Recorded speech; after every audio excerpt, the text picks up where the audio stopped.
Do. So I'm delighted this morning to be with Fredrik Sandvall. We may have some people who are joining this conversation, or it just may be me and Fredrik getting the words of wisdom. Look, some of you may be wondering when I'm going online next and what times and so forth. I'm trying to make it as a regular basis as possible, just like when you put the toast on and get coffee ready. So an early morning chat with some of the leaders in the property funding, property strategy scene. And also, some of you might be joining us over the lunch period as well, or just after lunch, in fact. So, on a daily basis at the moment, have calls, interviews, including the likes of Sam Norris this afternoon at 2 p.m. So, Fredrik, rather than me rattle on too much at the moment, a little bit Yep. about yourself. I know you come from a strategic background. You're also involved with Crowd with Us, who are one of my sponsors. And you also are involved in funding in other respects as well. So do you want to just explain particularly the funding aspect?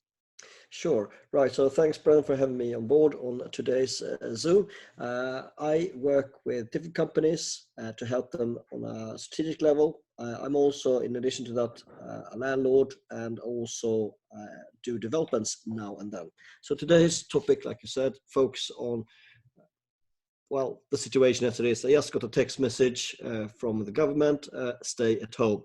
Oh, are you serious, Fredrik? Absolutely. Yeah. Oh, I haven't got that text message yet, so that's Well, interesting.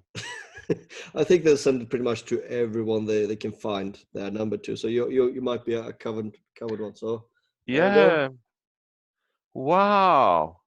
That's the So first one I've seen. as the Prime Minister also is to be at home, we are at home today, right, Brendan? So back to your question linked to funding. I find today's challenge very interesting because people have never faced this before. I have had times where I've been locked up for one other reason because of security, different war situations. But how can we make the best out of it? So I know for a fact that I just had contact with our directors from Crowd with Us. We are doing, let's call it business as usual. So we keep funding deals. We closed one just the other day, but obviously it's very different. Luckily, to have a platform for funding, it's great because it means that people virtually can work from home. Uh, Developers as well as investors can find deals online, and that's quite well unique in today's market where everything can't be done online, but this has been set up so it can actually work remotely as well. So today I am dialing from Sweden and I can still work with my businesses while in Sweden. Obviously, it's not the same as face to face, which is of course ideal. So yeah, okay, over to you for the So next question. look, in terms of questions, it's about Yeah, creating your plan B without panic. yeah, Now, lots of us, it's very easy to be in panic mode because people talk about growth, but they don't talk about lack of growth.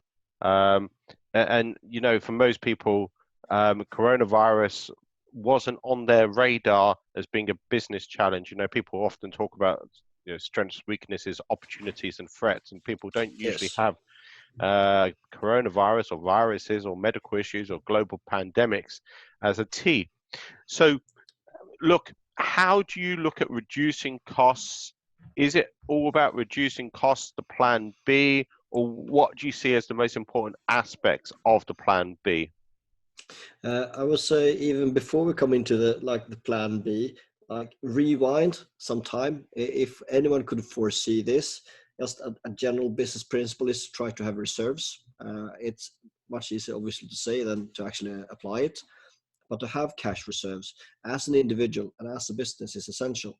And as we just noticed, many people have just been laid off right away with zero notice. And that has been across industries. So the plan B, have reserves because you don't know. And just to give some hint here linked to funding reserves, you could say it's too late, but luckily the government and many other people have been working towards trying to save what can be saved. So businesses, that's got fundamental strength. So a company that have got any kind of assets or whatever it might be, they can still get a loan today, and try to take the chance as a business to build up a little cash reserve. Because if you are a landlord, for example, people will eventually stop paying rent, obviously, and suppliers can't pay, or they decide to delay payments, and that is also just inevitable. So there are ways how you can contact your normal bank, assuming that you got a decent business, how you can postpone payments, postpone repayments, how you can also, in addition to that, get quite favorable loans. But that is assuming that you got any kind of business which is generating a profit. Otherwise, it doesn't work. You can't come up with a brand new business and then start to go for a business loan. You need to have something in existence which they can actually appraise. So that's something you can do, like the plan B. So another plan B is like, how can you deal with staff not coming to the workplace? Right now in Sweden, the development sites are still working, but I'm part of multiple forums for developers. Many of them have pretty much, I mean, if you follow the government's guidelines, you should not, as a laborer, be on a development site today, in my point of view. In the UK? In the UK, but yeah. Sweden's different. Yeah, for today, I mean, everything changes on a daily basis right now, globally. Sweden's not on a lockdown, Fredrik? Well, People people to stay technically home. say it's not a lockdown here. I think No. partly the government doesn't want to use the word lockdown, but when I seen that text message, exactly. Yeah. I mean, I just took my son to school this morning. So schools in Sweden are still working, operating as usual, up to year 9. And then from there onwards is distance learning. Yeah. So in terms of postponing getting loans, but also, let's say, if you can't postpone payments, you can't take out loans, but you have to look at how you minimize your costings.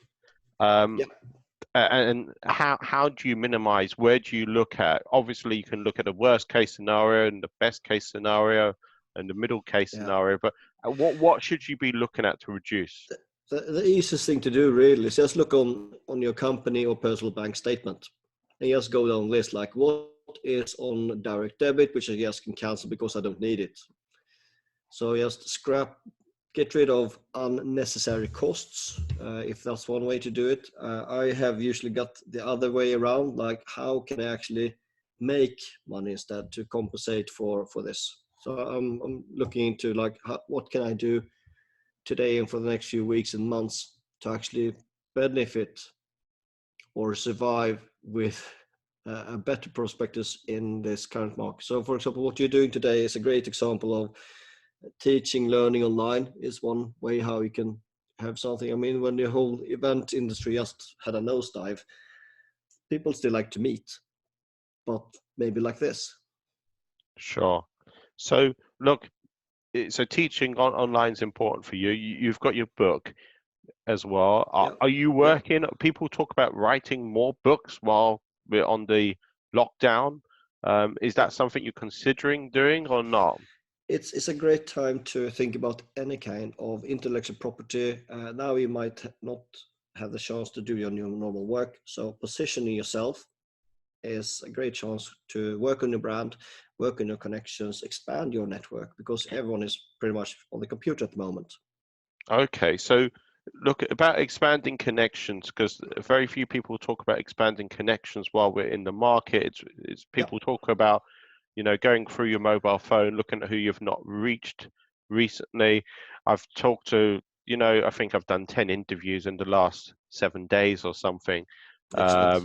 So people talk about, looking at deals that you've not done, that you need more time to assess.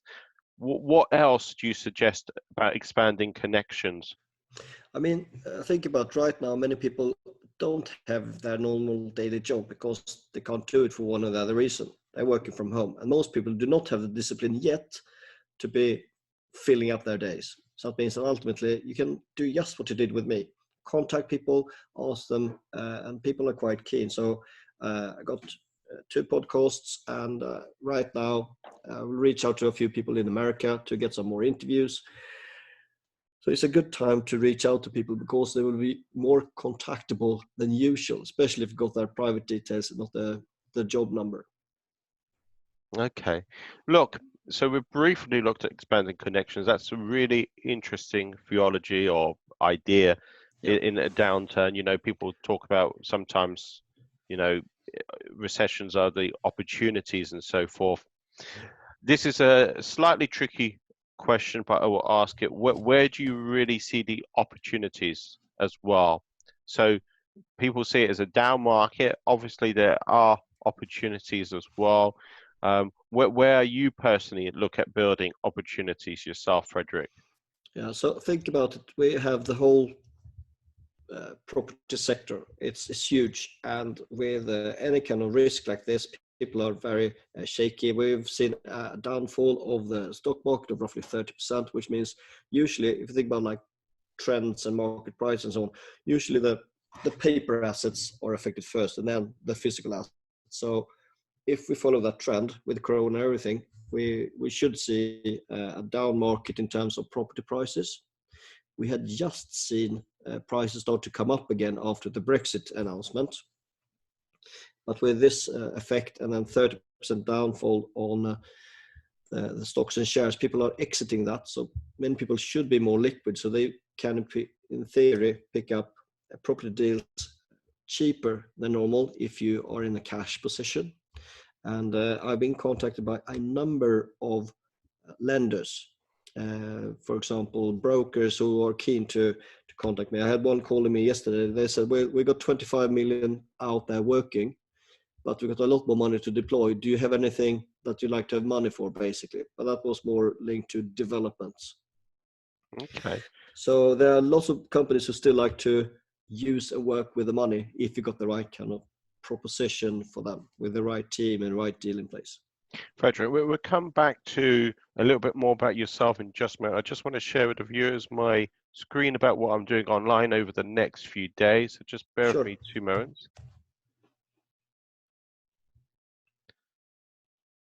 Okay, so let me just go to the beginning slide.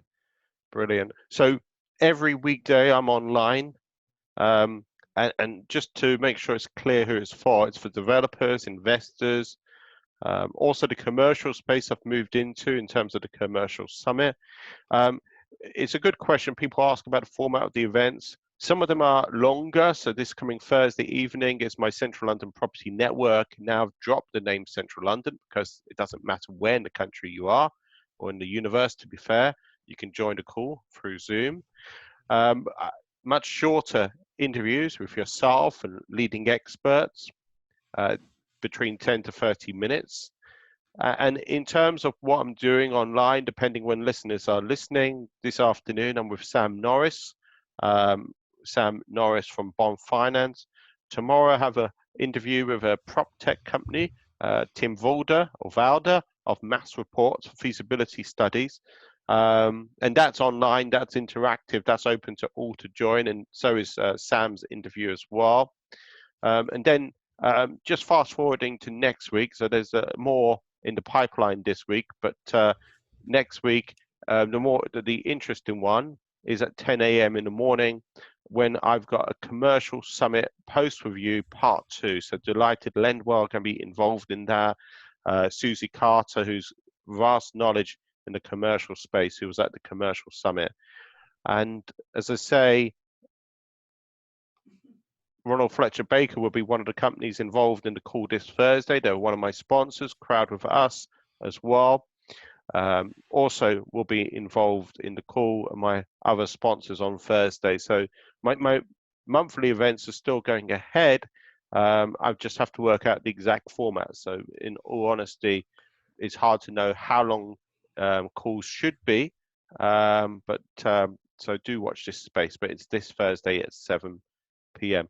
Fredrik, let's just explore your book. So how can people find out about your book, and what's the best contact methods? Perfect. So my name is Fredrik Sandvall with a Swedish spelling. That's Fredrik. Surname Sandvall, Sandvall. If you Google that, or if you search on Amazon, you will find Trust is the New Currency, which is, of course as applicable today as ever. And then you also have 2 podcasts, Invest in You and Investing Skills. So those are ways, of course, and now keen and happy to connect with all new connections on LinkedIn, which is the place where I spend most of my social media time. So Fredrik, Good. people can connect with you online. How did you say people can access your? One more top tip there in terms of what you can do today.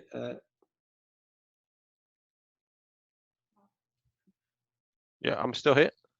Slow. Yeah, cool. Slow internet. How they can access what? Say it again. Sorry, we're still here. Yeah, I didn't get your question. So You said you were going to say one more thing, Fredrik. yes, one more thing. So the key thing is, while people are retrenching, hiding, and yes, worrying or even panicking, that is a fantastic time to seize new opportunities. So if you got capital in your business, if you got something relevant you can sell, today is a perfect time to think about accelerating instead. If you have got marketing money to spend online, it's a fantastic place right now because so many people more are online, not thinking about their daily jobs. So it's a great chance to capitalize on this, while you can most likely get cheaper marketing than usual because people don't dare to spend. That's an interesting question, and I did promise it was going to be the last part of the interview. But I listened to, I'm online a lot more than I would be normally. I listened to a call last night about someone talk about marketing return on investment. It's easy saying it's return on investment, but unless you're looking at your, bank statements, uh, and how long your cash reserves are for, Yep. what would your advice on marketing be? I know it's not your major thing, it's strategy and funding, but just your final words. So again, like any kind of budget. So for one of my companies, we got 50% set aside for marketing. Is very clear, and that is very much of the revenue. So for that company, it's just like, how can we use that in the best possible way? And we don't plan to stop the marketing. On the contrary. That's interesting. And what is the split? Is it online, offline, or is it purely online, or is it more detailed than that? It's a mix. So for that, yeah. So for that specific company, just to give the listeners some help, it's a mix. Most is online, but there is an element of positioning in traditional media as well. Okay. Fredrik, I just want to say massive thanks for taking time out today. There's so many more questions I could ask you, but I did promise it would be 15 minutes. So maybe we can catch up next week around the same time, and just have it open to the audience about how to create routines in uncertain situations. So I relate to you offline, but just massive thanks. And if there's any speakers, any topics, whether they're UK based or US based, feel free to get in touch and let me know, and I will open the doors. Can't guarantee, but I certainly will open the doors to both UK and US speakers. So Perfect. massive thanks, Fredrik. Good one. Thanks, Brendan.